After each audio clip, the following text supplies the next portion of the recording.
রুটি, লুচি, পরাটা কিংবা নান পুরির সঙ্গে খাওয়ার জন্য দারুণ স্বাদের একটা আলুর দমের রেসিপি নিয়ে আজকে আমি আপনাদের সামনে হাজির হয়েছি। আর এই আলুর দমের রেসিপিটা তৈরি করার জন্য প্রথমে আমি এখানে কিছু কাজু বাদাম নিয়েছি। কাজু বাদামগুলোকে গুঁড়ো করে নেব। কাজু বাদামগুলো আমি একটা মিক্সিং জারের মধ্যে দিয়ে পাউডার করে নিয়েছি। আপনারা চাইলে জল দিয়েও এটাকে ব্লেন্ড করে নিতে পারেন, কিন্তু পাউডার করে নিলে আমার সুবিধা হয়, এই জন্য পাউডার করে নিচ্ছি। আর এখানে একটা বাটির মধ্যে চা চামচের 5 চামচ নিয়েছি টক দই। এখন এই যে কাজু বাদামগুলোকে পাউডার করে নিয়েছিলাম ওগুলোকে টক দইয়ের মধ্যে দিয়ে দিলাম। আর দিয়ে দিচ্ছি এর মধ্যে হলুদের গুঁড়ো 1/2 চা চামচ, লঙ্কার গুঁড়ো দিয়ে দিলাম 1 চা চামচ। এখন অল্প একটু জল দিয়ে মশলাটাকে গুলিয়ে নেবো, টক দইটাকে। আর টক দই যদি ফ্রিজে থাকে তাহলে আগে থেকে বার করে রেখে দিতে হবে, রুম টেম্পারেচারে এনে তারপরে এই টক দইটাকে দিতে হবে। এখন লঙ্কা হলুদের গুঁড়োটা দিয়ে টক দইটাকে খুব ভালো করে ফেটিয়ে নিচ্ছি।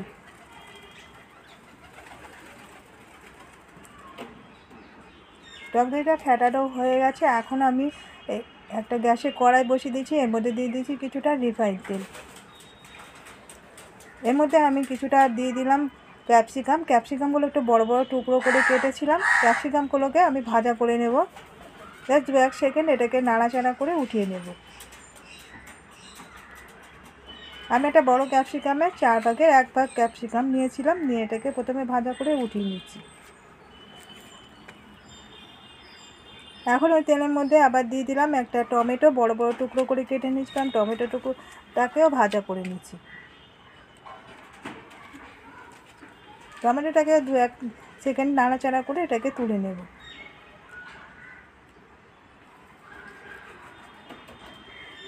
টমেটোগুলোকে তুলে নিয়েছি। এখন ওই কড়াইয়ের মধ্যে আরও একটু তেল অ্যাড করলাম। এখন এর মধ্যে দিয়ে দিচ্ছি আলু। এই আলুগুলোকে আমি আগে থেকে একটু নুন দিয়ে সিদ্ধ করে নিয়েছিলাম, নিয়ে এটা আলুগুলোকে 70% মতন আমি সিদ্ধ করে নিয়েছি। আর সিদ্ধ করাটা দেখালাম না, সিদ্ধ করে জলটাকে ঝরিয়ে রেখেছিলাম। এখন আলুগুলোকে একটু ভাজা করে নেব। আমি এখানে ছোট ছোট গোল আলু দিয়েছি, আপনারা চাইলে বড় আলু দিয়ে করতে পারেন, টুকরো করে কেটে নিয়ে।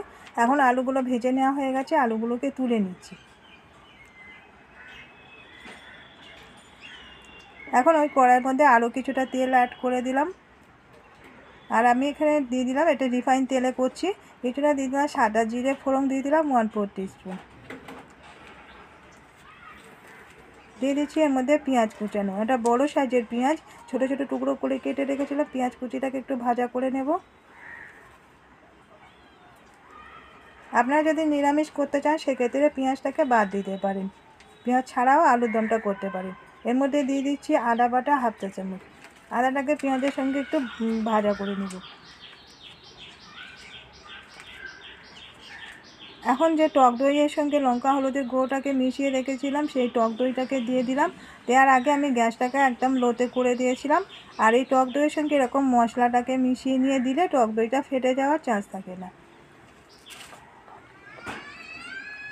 টক দই আর কাজু বাদাম আর যে লঙ্কা হলুদের গুঁড়োটা ছিল সেই মিশানোটা আমি দিয়ে দিলাম। আর দিয়ে দিচ্ছি এর মধ্যে রয়েছে স্বাদ মতো নুন, আর চিনি দিয়ে দিলাম 1 চা চামচ। এখন এটাকে খানিকক্ষণ কষিয়ে নেব, ততক্ষণ কষাতে হবে যতক্ষণ না এটা থেকে তেল ছেড়ে আসছে। এখন এই বাটিটা থেকে ধুয়ে অল্প একটু জল দিয়ে দিলাম।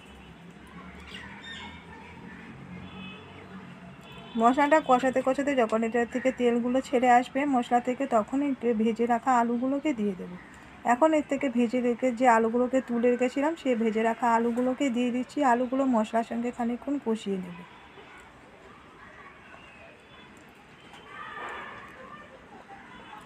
এখন এর মধ্যে দিয়ে দিলাম কাশ্মীরি লাল লঙ্কার গুঁড়ো 1/2 চা চামচ।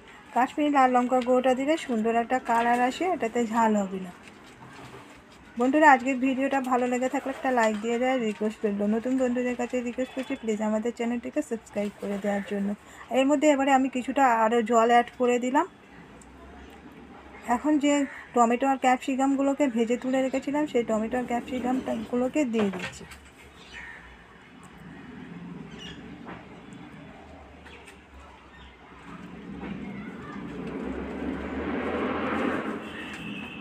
এখন এর মধ্যে দিয়ে দিচ্ছি গরম মশলার গুঁড়ো 1/4 টিস্পুন। একটু নাড়াচাড়া করে এটাকে মিশিয়ে দিচ্ছি।